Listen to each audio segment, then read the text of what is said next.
Where'd you go after Lincoln? Mexico. Until I realized nobody was looking for me. I ended up taking a job at the Rurales. The Mexican Rurales? I was hired to help them track down the cowboys. The most vicious outlaw gang in Cochise County? Curly Bill Brocious? Johnny Ringo? Led by old man Clanton himself. They must have paid you a pretty penny to take them hombres on. Not really. But truth be told, I had my own reasons for going after those boys.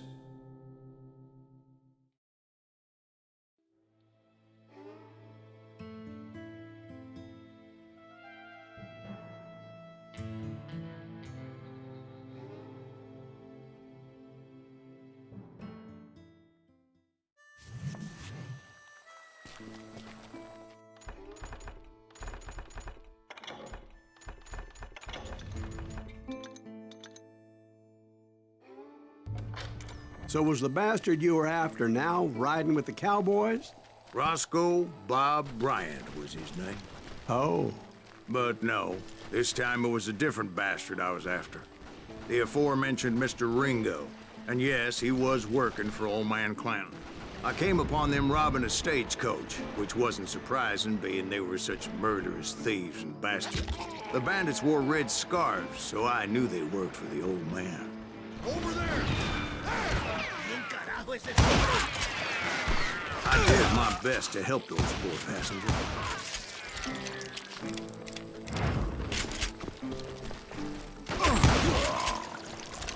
Moments later, the attackers were dead, and I checked the stagecoach to see how many passengers were still breathing. None. It was then I wondered if the rocks weren't hiding more bandits. Was that all of them? Or did I just hit the rear guard? I quickly got my answer. They attacked from on high like Apaches often did.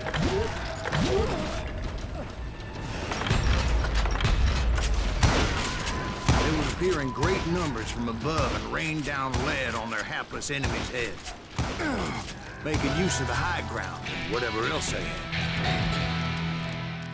Yep, the Apaches always appeared out of nowhere, and there never seemed to be an end to it. Hold on, were you attacked by Apaches?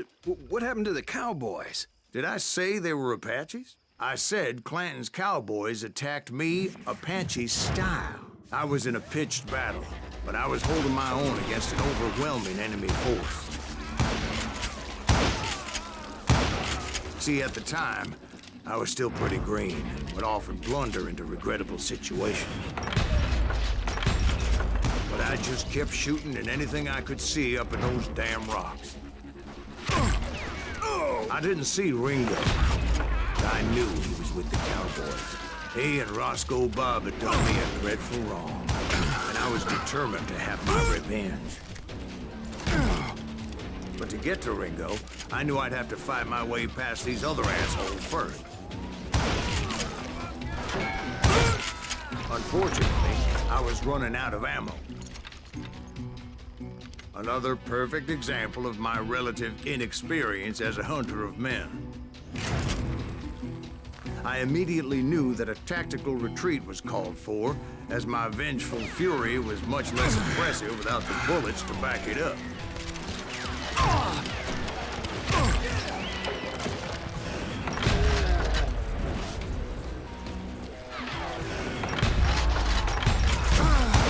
Finally, they managed to corner me.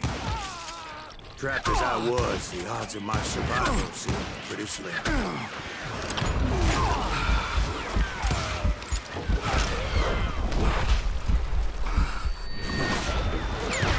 Luckily, serendipity was on my side as I suddenly spotted a way out of my predicament.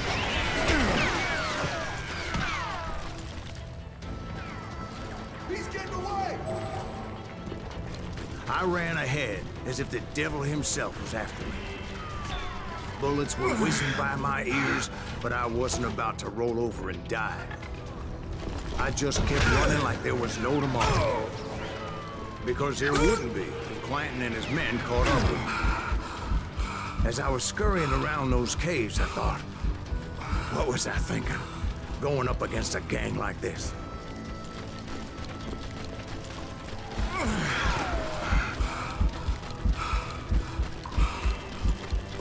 just kept running, not knowing where the hell I was going.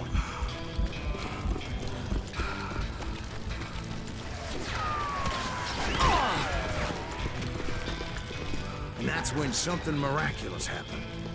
Like manna from heaven, I found the desiccated remains of what looked like an Apache warrior. The old weapon next to him supplied me with some much-needed ammunition.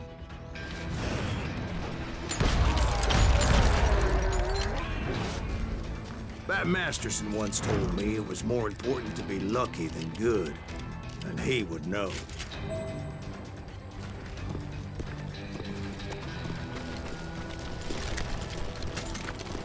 And imagine my surprise when I found a fistful of dynamite to go along with that ammo.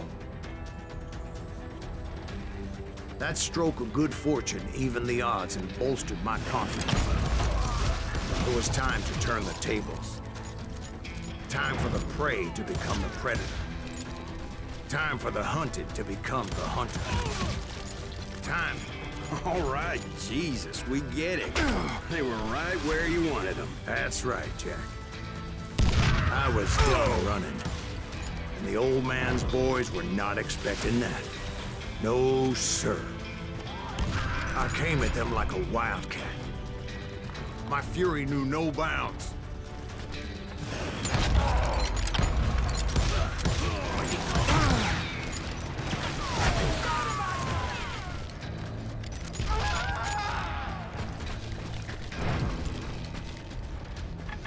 It was finally time for that old man to pay for his sins.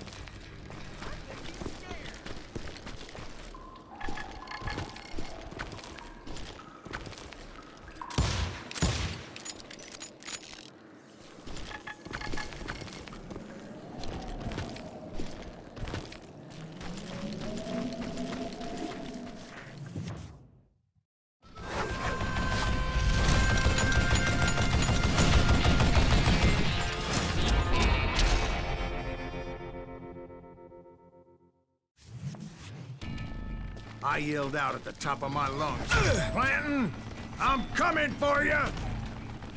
A little stealth might have made more sense, to be perfectly honest. Because that old fool had a Gatling gun and enough bullets to last him till kingdom come. But I knew I could not let that deter me. Not if I was to find and kill Ringo. I needed to get that old man off that gun.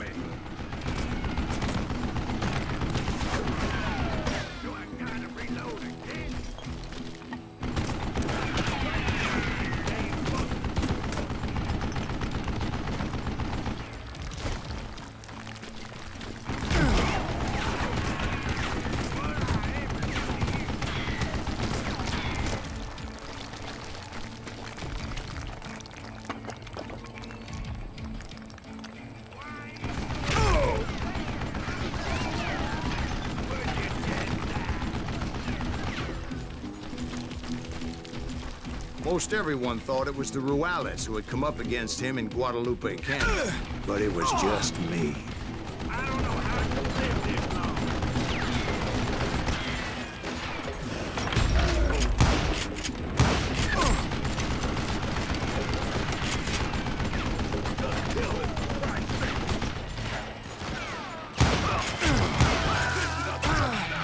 Apparently, one of the cowboys made it out of there alive and told Ike and Billy Clanton that it wasn't a Mexican who took their father's life that day. They just assumed it was one of the Earps, and that little misunderstanding eventually led to that legendary gunfight at the OK Corral.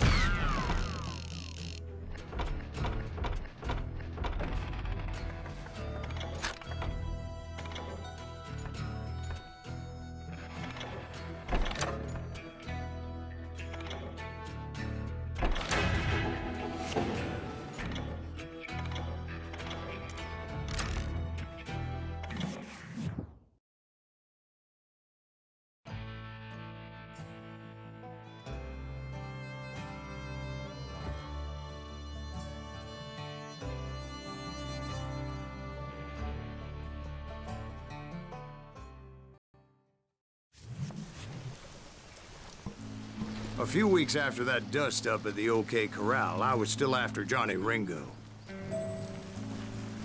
I had tracked him and the cowboys to their hideout at a sawmill, and they were loaded for bear.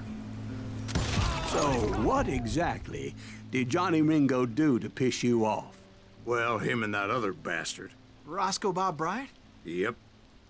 They both deserve to die, and I promise I'll tell you why. But first, I need to tell you about the Cowboys' new boss, Curly Bill Brocious. Earth's coming! Get 'em ready, boys.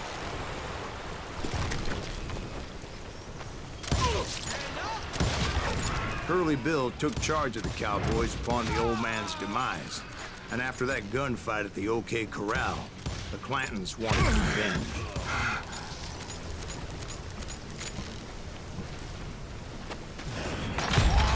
So they murdered Morgan Earp and grievously wounded his older brother, Virgil.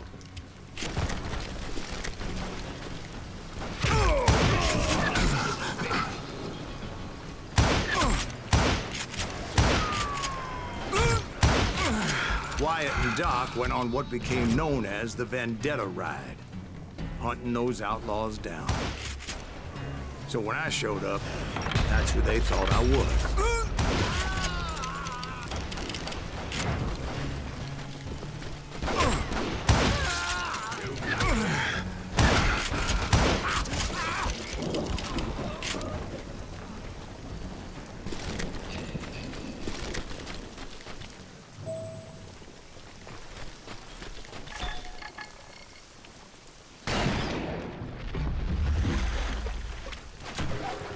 There were killers around every corner, all wearing red bandanas. That's how the Cowboys identified each other, and I was beginning to wish I had one myself. But I wasn't about to let Ringo walk away unscathed, and that's what drove me forward. They say that Ringo was infernally fast.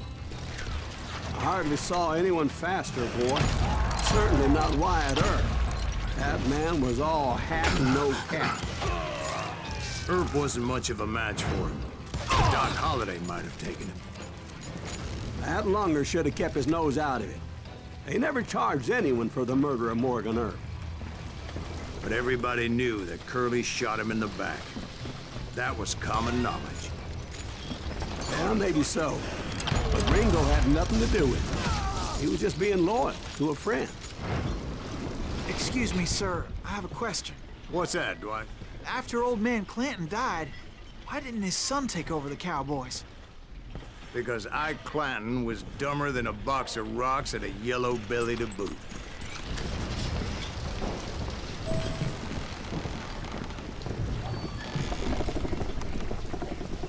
Now, where was I? Taking down the entire cowboy gang single-handed. Indeed I was, Jack.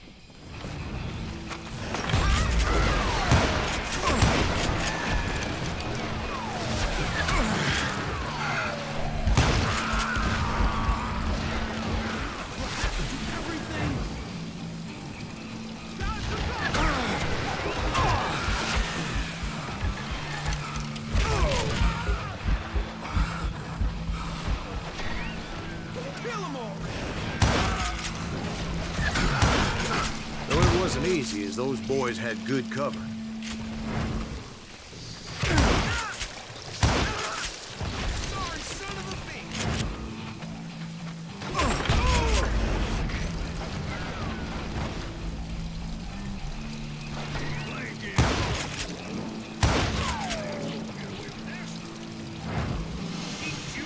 I don't mind.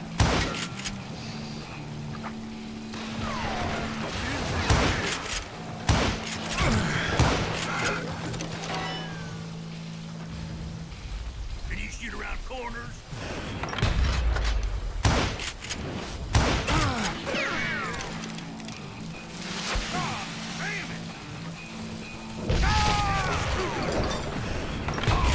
There were carts everywhere, piles of lumber, and God knows what else for people to hide behind.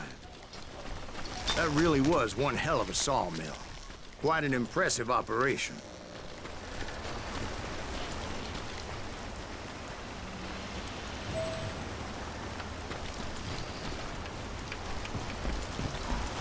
where was Curly Bill? Did you see him? I'm about to get to that, Ben. Patience. I'm painting a picture here. There was this beautiful waterfall and a crystal clear stream that led to a verdant valley that was truly... Consider your picture painted. What happened next? Well, finally the bastards that were still alive made a last stand.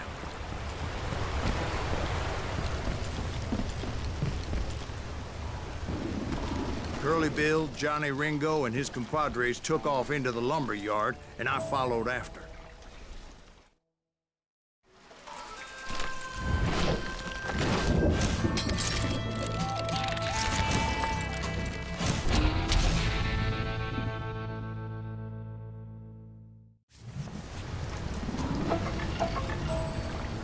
Are you saying they ran? Cowardice was not in Ringo nor Curly Bill's nature. No, sir. I never said they were running scared. They just wanted me out in the open.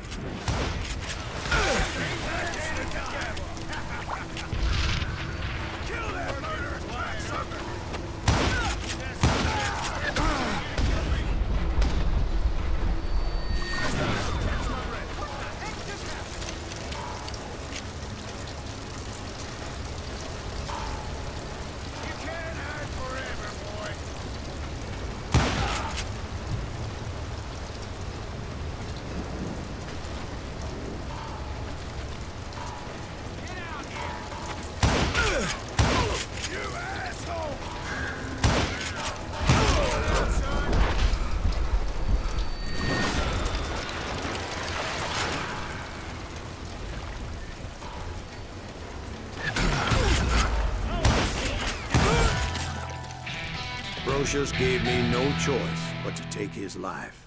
But Ringo was nowhere to be found. I knew you didn't kill Ringo, because he was found dead in a different location altogether. To this day, his killer is still unknown. Indeed. Took me a few months before I finally tracked his ass to West Turkey Creek Canyon.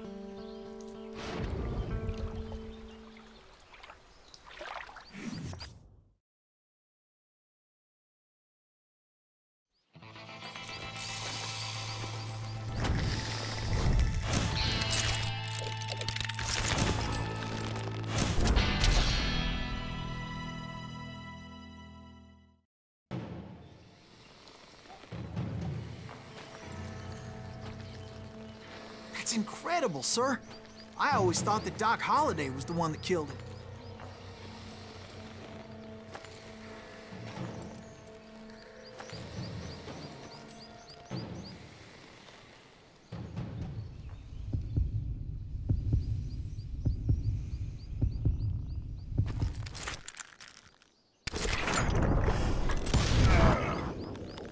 Sorry I had to ruin the legend for you, boy. But the legend ain't always true. Doc Holliday had nothing to do with the death of Johnny Ringo.